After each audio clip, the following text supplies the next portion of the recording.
ბანდიტმა პაპუაშვილმა თქვა შემდეგი რამ, ეხლა წაგიკითხავთ. მთავარი პრობლემა სინამდვილეში რაც არის ჩვენს ურთიერთობაში ბრიუსელთან, არის ის, რომ ჩვენ ვერ თანხმდებით მთავარ ფუნდამენტურ ღირებულებებზე. ეს ბრძანა, ეს თქვა ბიზინა ივანიშვილის რიგმა წანაზარდმა შალვა პაპუაშვილმა. წანაზარდმა მეთქი დიახ ასე ვამბობ ღიად, დაუფარავად, პირდაპირ ყოველგვარი მოკრძალების და ყოველგვარი თვითცენზურის გარეშე. საერთოდ ოფიციალური თბილისი ძალიან ხშირად ამბობს ოფიციალურ თბილისად წოდებული ხელისუფლებად წოდებული ძალიან ხშირად ამბობს რომ ჩვენს თანასწორთა შორის თანასწორნი ვართ, იმიტომ რომ ჩვენ ვართ დემოკრატია, ჩვენ დემოკრატიულ სახელმწიფოში ვცხოვრობთ ბოლო 12 წელიწადია თურმე ანუ 12 წლის წინ დემოკრატია არ გქონდა მათეული გაგებით და 12 წლის განმავლობაში, აი სულ რაღაც 12 წლის განმავლობაში ბიზინა ივანიშვილმა არათუ საფუძველი ჩაუყარა დემოკრატიას როგორც ასეც. არამედ ისე განავითარა და განავითარა რომ ტოლსაც არ უდებს წარმატებულ დემოკრატიულ სახელმწიფოებს გერმანიას, ბრიტანეთს, არ ვიცი, საფრანგეთს, იტალიას, ჰოლანდიას, ამერიკის შეერთებულ შტატებს და ასე შემდეგ. ანუ ჩვენ ვართ თანასწორთა შორის თანასწორი და ისინი ჩვენ ვერაფერს გვასწავლიან, რამდენადაც ჩვენს უკვე განვითარებული სახელმწიფო ვართ, უკვე დემოკრატიული სახელმწიფო ვართ, ადამიანის უფლებებზე ორიენტირებული სახელმწიფო ვართ უკვე 12 წლის განმავლობაში, არა მანამდე კი იყო 9 წლიანი პრობლემები, 9 წლის განმავლობაში პრობლემები და 70 წლიანი ბატონობა კომუნისტებისა და მანამდე თუ არასრულ 3 წელს გამოვაკლებთ მანამდე 1801 წლიდან 1918 წლამდე 117 წლიანი ბატონობა მეფის რუსეთისა, მანამდე იყო საქართველოს საერთოდ გახლეჩილი და იქით ოსმალეთის იმპერია იყო და აქეთ სპარსეთისა, მაგრამ მოკლედ დემოკრატია როდის ვისწავლეთ, მე კარგად არ მესმის და როგორც მე ვხვდები, პაპუაშვილი და საერთოდ ეს ბანდა ამბობს რომ ბოლო 12 წლის განმავლობაში ისე ვისწავლეთ, ისე გავითავისეთ, რომ ისინი ბრიუსელიდან, ლონდონიდან, პარიზიდან, ბერლინიდან, ვაშინგტონიდან ვერ გვასწავლიან ჩვენ დემოკრატიას როგორც ასეც, ლიბერალურ დემოკრატიას მათ შორის, თუმცა ამას არ ახსენებენ და ყოველი რეკომენდაციები, რომლებსაც ისინი გვიგზავნიან, რეკომენდაციები ხას უსვავ ასე აპრიორი მისაღები არ არის ჩვენთვის, იმიტომ რომ ჩვენ ვერ გვასწავლის ვერავინ ჩვენი ქვეყნის სიყვარულს, ასაკვირველია ვერ გვასწავლის ეს ცხადია, ეხა ბრიტანელი ვერ გასწავლის შენი ქვეყნის სიყვარულს და ერთგულებას, მაგრამ ვერ გვასწავლიან როგორც ქვეყნის მშენებლობას, იმათ რა იციან ის რაც გვჭირდება ჩვენ, რა ინფორმაცია შეიძლება გქონდეთ, საერთოდ რა გამოცდილება აქვთ. ჩვენზე მეტი გამოცდილება ხომ არა აქვთ წამყვან დემოკრატიულ დასავლურ სახელმწიფოებს და ამის პარალელურად იცით თქვენ რომ კობახიძე იქნება თუ უშუალოდ პაპუაშვილი თუ ზოგადად ბიზინა ივანიშვილის ყველა წანაზარდი არა დემოკრატიული სივრცეებისაკენ მიაქანებს. საქართველოს რუსეთი თვალსაჩინოებაა, მაგრამ რუსეთის გარდა დემოკრატიის კუთხით მისაბაძიდან დასაკვეხნი ქვეყანაა, მისაბაძი ქვეყანაა ჩინეთიო, ამასაც მაღალ ტექნოლოგიური თვალსაზრისით შეიძლება მისაბაძი არის გარკვეულწილად მეტად, მაგრამ აი დემოკრატიის კუთხით მისაბაძი ქვეყანაა ჩინეთიო, ამას ვერ იტყვის ვერავინ. აღმოსავლეთში თუ ვინმეს უნდა მიჰბაძო, ხო, თუ ვინმეს არ უნდა მიჰბაძო, ერთ-ერთი მთავარი, სწორედაც რომ ჩინეთია, ესე არავის არ უნდა მიჰბაძო, საბოლოო ჯამში მე ვერ მახსენდება, ვერ გაიხსენებ აღმოსავლეთში რომელიმე წამყვან დემოკრატიულ ქვეყანას, ცხადია, კუნძულ იაპონიას არ გულისხმობ. მოკლედ, ეს გათავხედებული, გაყოყოჩებული პაპუაშვილი და არა მხოლოდ პაპუაშვილი, მუდმივად აეუბნებიან დასავლეთს, ბრიუსელს, რომ ბრიუსელი ჩვენ ვერ გვასწავლის ვერაფერს, ჩვენ უკვე საკმარისი ვიცით და არანაირი რეკომენდაცია ასე აპრიორი ვენეციის კომისიისა, ასე მაგალითად, ან სხვა რომელიმე დასავლური სტრუქტურისა მისაღები არ არის. ევროსასამართლომაც ეჭვი მაქვს რაღაც გადაწყვეტილება რომ მიიღოს, რომელიც არ მოეწონება ბანდიტ პაპუაშვილს ან ბანდიტ კობახიძეს ან ბანდიტ ივანიშვილს, ვინც ის ამ გადაწყვეტილებას, მაგალითად რომელიმე პატიმრის განთავისუფლების აპრიორი განთავისუფლების თაობაზე, ისინი არც აღასრულებენ, იტყვიან რომ რა იცის სტრასბურგმა, რა იცის საერთოდ ევროპამ ჩვენი სამართალი გვაქვს და მასზე უპირატესი არც ერთ შემთხვევაში არ არის საერთაშორისო სამართალი, მიუხედავად იმისა, რომ გარკვეულ შემთხვევებში ჩვენ მიერთებულნი ვართ იმ საერთაშორისო ვალდებულება კონვენციებს, რომლებიც ესოდენ აუცილებელი იყო და არის საქართველოსთვის. შევარდაძის დროსაც მიერთებულნი ვართ, სააკაშვილის დროსაც და ბანდახელისუფლების საწყის ეტაპზე. მეცაც გეტყვით, აი რომის სტატუტი გავიძახით ერთიანად. ეხლა თეორიულად რო წარმოვიდგინოთ, რომ პუტინმა ჩვენიერ დღეს, მისთვის ჩვენიერ დღეს მიიღო გადაწყვეტილება ესტუმროს საქართველოს და იქ რაღაც კახეთის რეგიონში ასე მაგალითად რომელიმე მეღვინეობაში მოიხინოს თავის ბრიაშკა ბანდიტებთან ერთად, ცხადია ეს ბანდიტები მას მოემსახურებიან, მაგრამ რომის სტატუსსაც მიარღვევენ, მეთქი ამის თქმა მინდა, როგორც კი ჩამოვა პუტინი, რასაკვირველი არ დააპატიმრებენ და მე ამას ახსნიან, როგორ შეიძლება დაგვეპატიმრებინა პუტინი, ამ შემთხვევაში ხომ რუსეთი ჩვენ ომს გამოგვიცხადებდაო, მართლაც ლოგიკური იქნება ეს, მაგრამ სხვა სახელმწიფოებსაც გამოუცხადებდა ომს პუტინი, რომელშიც არ ჩადის, იმ შემთხვევაში თუ რომელიმე სახელმწიფო მას ჩასვლის შემთხვევაში დააპატიმრებდა და არ შეაჩერებდა რომის სტატუსს, როგორც ასეც, აი ბუდაპეშტი იცით თქვენ, უნგრეთი როგორც იცით თქვენ, ამ სტატუსს შეაჩერებს უნგრეთში მოქმედებას ამ სტატუსისა, იმიტომ რომ პუტინი მათ შორის იმიტომ რომ პუტინი ჩაიყვანოს და პრობლემები არ შეექმნას თავადვე. ესენი ამასაც არ გააკეთებენ და არც დააპატიმრებენ, ცხადია და ასე შემდეგ. ლოგიკური იქნება, ხოცები გააბართლებენ, გრეთში ხადასხვები გამოვარდებიან და იტყვიან, რომ სწორი ბრძანება ოგრეთში ხაზე ოდნავ მოგვიანებით თობავასწარით, ანუ გია გაჩეჩილაძეზე. მანამდე კი ისევ პაპუაშვილს რომ მიუბრუნდეთ და მის განცხადებას, თავარი პრობლემაა სინამდვილეში რაც არის ჩვენს ურთიერთობაში. ჩვენ ბრიუსელთან ის არის რომ ჩვენ ვერ თანხმდებით მთავარ ღირებულებებზე, თითქოს მთავარი ღირებულებები ბრიუსელისთვის, ბერლინისთვის, პარიზისთვის, ლონდონისთვის, არ ვიცი, ნებისმიერი ევროპული სახელმწიფოსთვის იყოს უგულებელყოფა ადამიანის უფლებებისა, უგულებელყოფა ადამიანის უფლებებისა ზოგადად და კონკრეტული სეგმენტური ჯგუფებისა, უმცირესობებისა მათ შორის და ასე შემდეგ, ამათთვის არის უგულებელყოფა ღირებულებები, მთავარი რაც არის ევროკავშირის, ხო არის უფლებები ადამიანისა. ხო და ესენი უგულებელყოფენ და ამაზე ვერ თანხმდებიან. მე პრინციპში ამ კუთხით თუ ვიმსჯელებთ, ხო, პაპუაშვილ ბანდის ცხადია, უნდა დავეთანხმოთ. თუმცა, რაშიც ვერ დავეთანხმებით, რომ ვიცოდეთ, მაინც ეს არის დემოკრატიული ტრადიციის, როგორც ასეთის არსებობა დასავლურ სახელმწიფოებსა და საქართველოში კვლავ ვიმეორებ, თუ არასრულ 3 წელიწადს არ ჩავთვლით, ანუ 1918-დან 1921 წლის თებერვლამდე ჩვენ დემოკრატიული გამოცდილება არ გვქონდა ყოველ შემთხვევაში მე-20 საუკუნეში.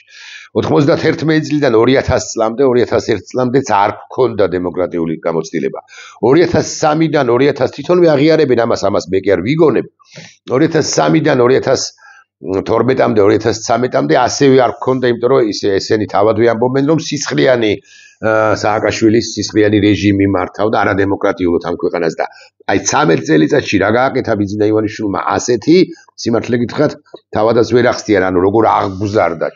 გაგვზარდა ჩვენ, როგორ ჩამოვაყალიბა ეს ქვეყანა,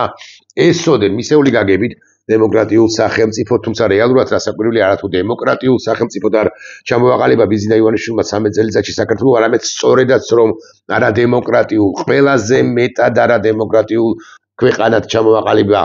ამ 13 წლის განმავლობაში საქართველოს, ყველაზე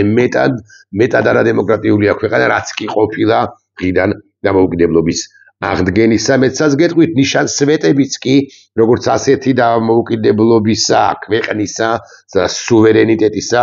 საქართველოს ნელ-ნელა ელევა ეფაკლება და ნელ-ნელა საქართველოს არათუ დემოკრატიული ქვეყანა აღარ არის, არამედ სახელმწიფოც კი არის ან არა, თუ ასე გაგრძელდა ბიძინა ივანიშვილის ხადია იმ სახელმწიფოებრივ ნიშანსვეტებსაც მოანგრევს, რომლებიც შეგვჩენია მისი ხელისუფლების ამ პერიოდში, ამ პირობებში და ასე შემდეგ. რაც შეეხება ახლა ვის ვეჯიბრებით, რომ ვიცოდეთ მაინც, მაგალითად ვეჯიბრებით დემოკრატიის კუთხით ბრიტანეთს, რომელსაც უწყვეტი დემოკრატია აქვს, მეთქი ასე ვიტყვი, ეს არის პირველ ყოვლის 1200, ანუ მე-13 საუკუნე, 1215 წელი, როცა მიღებული იყო დოკუმენტი მაგნა კარტა და ეს არის მეფის ძალაუფლების მონარქის ძალაუფლების პირველი შემცირების ცდელობა, მეთქი ასე ვიტყვი, არა, წარმატებული ცდელობა. მე უკვე მე-13 საუკუნეში, მე-15 საუკუნეში, მე-16 საუკუნეში ვითარდება პარლამენტარიზმი ბრიტანეთში, როგორც ასეთი ევროკავშირის წევრი არ არის თქვენ. და ამ შემთხვევაში გამოვყოფ სწორედაც რომ კონტინენტური ამ შემთხვევაშიც გამოვყოფ და ბრიტანეთში უკვე მე-13, მე-14, მე-15, მე-16 საუკუნეში ფრიად განვითარებულია პარლამენტარიზმი, რომელიც კვლავ ვიმეორებ უწყვეტად იმდინარეობს 1688 წელს ხდება ეგრეთ წოდებული დიდი რევოლუცია და იზღუდება საბოლოოდ და სამუდამოდ მეფის ძალაუფლება, პარლამენტი ხდება ძალიან მძლავრი და სრული დემოკრატია კი უკვე ყარდება მე-19-მე-20 საუკუნეებში, განსაკუთრებით 1830-იანი წლებიდან 1920-იან წლებამდე პირველი მსოფლიო ომის ჩავთოთ შიგნით, ხო, და ამორჩეველთა წრე ფართოვდება, ქალებსაც აძლევენ არჩევნებში მონაწილეობის უფლებას, უკვე 1918-ში და ასე შემდეგ. და მე უკვე პარალელურად თუ მე უკვე ხდება საპარლამენტო მონარქია და ასაკვირველია სტაბილური დემოკრატია ბრიტანეთი აფხრის განმავლობაში. საფრანგეთშიც ანალოგიური შესაძლოა არა, მაგრამ დაინც ესეთ ამგვარი ან საინტერესო პროცესები მიმდინარეობს. ეს არის 1789 წელი, პირველ ყოვლისა ეს არის ფრანგული საფრანგეთის რევოლუცია, როცა მონარქია ემხრობა და აცხადებენ დემოკრატიას. აი ვის ეჯიბრება პაპუაშვილი, წანაზარდი, ბიზინა ივანიშვილი, ან თავად ბიზინა ივანიშვილი, წანაზარდი პუტინისა ხო წარმოგიდგენიათ დემოკრატიის მშენებლობისა ან ინსტიტუციური დემოკრატიის დაარსების თვალსაზრისით. დიახ, რაოდენ სამწუხაროდ უნდა იყოს, ჩვენ ჯერ კიდევ ბევრი გვაქვს სასწავლი დასავლეთისაგან და ისინი არიან არა ისეთი ქვეყნები, რომლებიც ჩვენგან მოითხოვენ რამეს, დასაკვირველია არა, არც ითხოვენ, ესეც ალბათ არასწორი სმა იქნებოდა, ისინი უბრალოდ გვირჩევენ ჩვენ რა უნდა გავაკეთოთ იმისათვის, რომ წლების თვალსაზრისით ახლა მაგნა კარტას 1815 წელს მიღებულ მაგნა კარტას ვერ დაეწევი, ამ რამდენიმე საუკუნეა ხო წარმოგიდგენიათ, ჩვენ სხვათაშორის პრობლემები შეგვიქმნა მათ შორის იმიტომ და პირველ ყოვლისა ალბათ იმიტომ, რომ მუდმივი ოკუპაციის და დაუსრულებელი ოკუპაციის ქვეშ ვიყავით, ხა რუსულ ოკუპაციასაც გავწდებით თქვენის ნებართვით და ისიც თქვენ რომ აი მე-13 საუკუნიდან და პერიოდი ხა 1215 წელს რომ იღებენ მაგნა კარტას, მინდა კარგად აუხსნა რომ 1213 წელს, აი 2 წლით ადრე გარდაიცვლება თაბარ მეფე, ხო, ანუ მე-13 საუკუნის დასაწყისია ახალგაზრდა თამარ მეფე როცა 1184 წელს დამოუკიდებელ დასული მონარქის ტახტზე და რომელიც მართავს უკვე შემდგომ მეუღლესთან ერთად ცხადია დავით სოსლანს გულისხმობ და ასე შემდეგ. ხო, აი ეს პერიოდია ჩვენ უწყვეტი გქონოდა უწყვეტობა რო ყოფილიყო უზრუნველყოფილი და უკვე შემდგომ აი თამარის შემდგომ გიორგი ბრწყინვალეს შემდგომ არ ყოფილიყო განსაკუთრებით გიორგი ბრწყინვალეს შემდგომ არ ყოფილიყო ჩავარდნები ჩვენი ერთიანი სუვერენიტეტისა და სახელმწიფოებრიობისა და ასე არ მოვგორებულიყავით 1800 ხსენებულ ერთ წლამდე, როდესაც რუსეთმა ბჭყალებში გაგვაერთიანა, თუმცა რასაკვირველია მთლიანად სახელმწიფო როგორც ასეთი მოსპო, როგორც არ გაგვაერთიანა, ანუ ეს მართლაც ვიქნები გაგებული რომ გუბერნიებად დაყო სახელმწიფო და მე უკვე შენი სახელმწიფოებრიობის ნიშანსვეტებიც კი ორივე წარმონაქმში ამოსპო ამოშანთა, ხო, შენ იქნება და ახლა მართლაც წინ ყოფილიყავი 1918-დან 21 წლამდე როგორც იყავი გასაკვირველი დემოკრატიული იყო პირველი რესპუბლიკა, ესეც ძალიან გასაკვირია, იმიტომ რომ მაშინაც შენ არ გქონდა ეს ცოდნა დემოკრატიისა და ეს ცოდნა დემოკრატიისა და ცოდნა სახელმწიფოს ისიც რაც ქონდა იმ მასშტაბით, თუნდაც გასაკვირველია წამოსული იყო სამწუხაროც არ უნდა იყოს, წამოსული იყო ჩრდილოეთიდან ობიექტური რეალობა ეს არის, იმიტომ რომ ჩრდილოეთში გასწავლი ადამიანები ცოდნა მიღებული ადამიანები მართავდნენ თუ ერში და თუ ბერში, ხო, აი მაგალითად კირიონი, ასე მაგალითად არ იყო, ვერც იქნებოდა ბუნებრივია დასავლეთში და საქართველოშიც ასევე განათლება მიღებული ადამიანი. საფრანგეთის 1789 წლის რევოლუცია ახსენეთ, თუმცა 1789 წლის რევოლუციას მოსდევს ისიც თქვენ ნაპოლეონი. ხო, რომელიც აი ბოროდინოში სხვა შორის არა საბჭოთა ისტორიოგრაფია გვასწავლის, ასე რომ დამარცხდა მაინც და მაინც. ხო, რუსეთთან რაც ასე არ არის. ეს არის სამონარქიის აღდგენა ერთგვარად და უკვე მყარი დემოკრატია ყალიბდება 1869 საუკუნის 70-იან წლებში მესამე რესპუბლიკა. საერთოდ საფრანგეთს საკაბათოა რამდენი, მაგრამ 5 ვიშის რესპუბლიკის ჩათვლით მინდა შემეშალოს 6 რესპუბლიკა აქვს, ვიშის რესპუბლიკას თუ ვცნობთ მათ შორის თანამედროვე ფორმით 46 წელს 1946 წელს ყალიბდება საფრანგეთი, მე-4 რესპუბლიკა, ხო, ვიშის რესპუბლიკა, ესე იგი მე-5 გამოდის, ხო, აქედან გამომდინარე და 58 წელს არა, ესე იგი 46 წელს მე-4 რესპუბლიკა, ვიშის რესპუბლიკა და 58 წელს უკვე დეგოლის რესპუბლიკა, ასე უნდა ვთქვათ. ანუ 6 რესპუბლიკა გამოდის, არ შევწდარვა. ნახევრად საპრეზიდენტო რესპუბლიკაა და საფრანგეთი დემოკრატიის ერთ-ერთი თვალსაჩინო, ერთ-ერთი კლასიკური ნიმუშია ისი თქვენ ევროპის კონტინენტზე. ხო, მე-19 საუკუნე გერმანიაზე თქვათ, თუ გნებავთ ორის თქვა, თუ გნებავთ არ თქვათ, მე-19 საუკუნეში იყო მრავალი სამეფო დღევანდელი გერმანიის ტერიტორიაზე და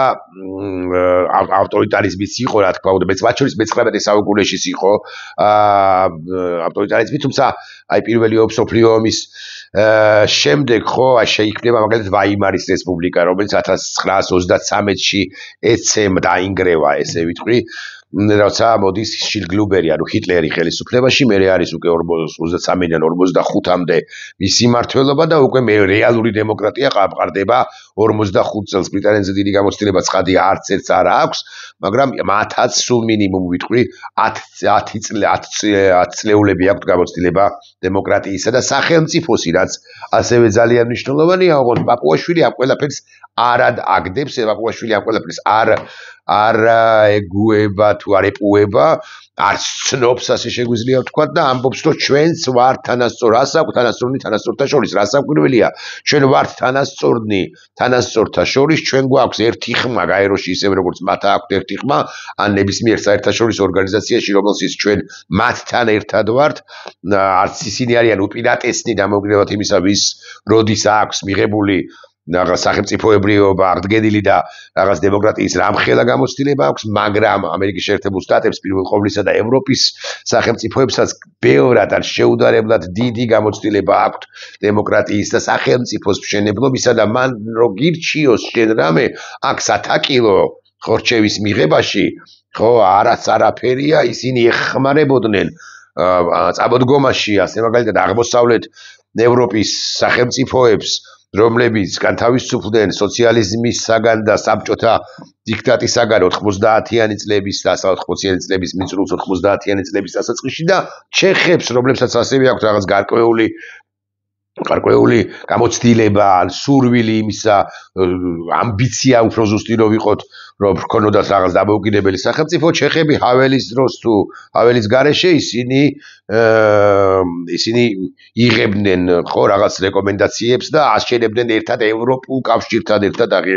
აშენებდნენ ერთად სახელმწიფოს, იგივე შეიძლება ითქვას პოლონელებზე, იგივე შეიძლება ითქვას ამ ტროვასცხენი ორბანის უნგრელებზეც და ასე შემდეგ. დიახ, ჩვენ გვჭირდება დასავლური გამოცდილებები, ოღონდ პაპუაშვილი თავკერძა კაცია, პაპუაშვილი მოცელავს მაღალ ზამბახებს წელი, რომელიღაც ეტაპზე რასაკვირველია, მაგრამ ანუ მათი წარიკვეთება, მათი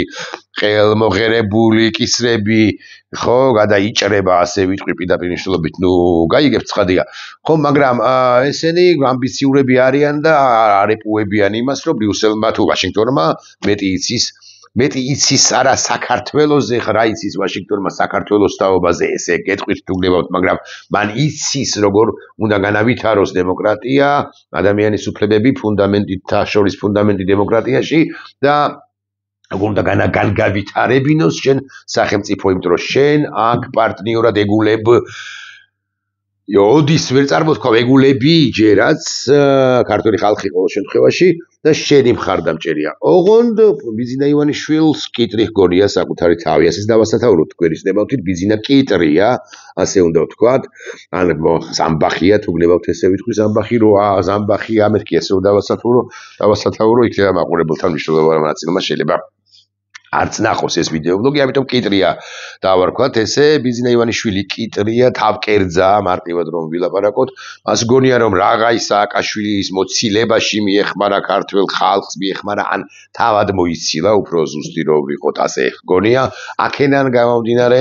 უსულად ასე ჟღერს ეს всё საიზვოლენ, ყველაფერი ნება დართულია, ყველაფრის გაკეთების უფლება აქვს და მთელი ქართული საზოგადოება კიდევ 10 წლეულების განმავლობაში თავს უნდა დასტრიალებდეს თუ მას და თუ მის ოჯახს და ეუნებოდეს მადლობა ღმერთო ბიზინა და ღმერთი ბიზინა შთავამავლებო,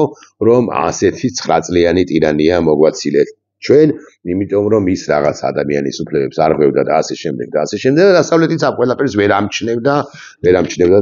თუმცა დასავლეთმა უზარმაზარი როლი შეასრულა ბიზნა ივანიშვილის მოყვანაში, ამახვილებდა რა ყურადღებას იმაზე, რომ მშვიდობიანი ტრანზიცია უნდა მოხდეს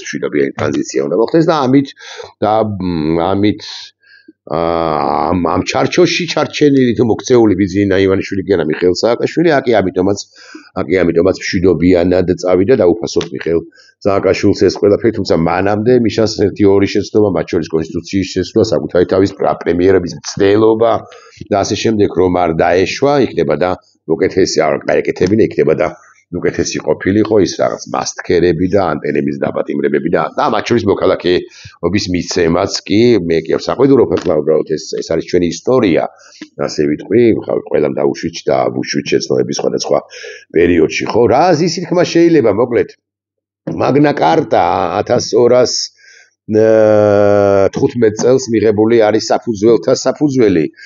გადავამოწმებ თქვენი ნებართვით. ხო მაგნა კარტა ხო 1215 წელია, გიბოდიშებთ. მაგნა, ლათინურად ავყრიფოთ, მაგნა კარტა. 1215 წელს, ისა ფოტოსაც გაჩვენებთ. მაგნა კარტა 1215 წელს მიღებული ბრიტანეთში არის საფუძველთა საფუძველი ბრიტანეთში დემოკრატიის ჩამოყალიბებისა და აწყებისა.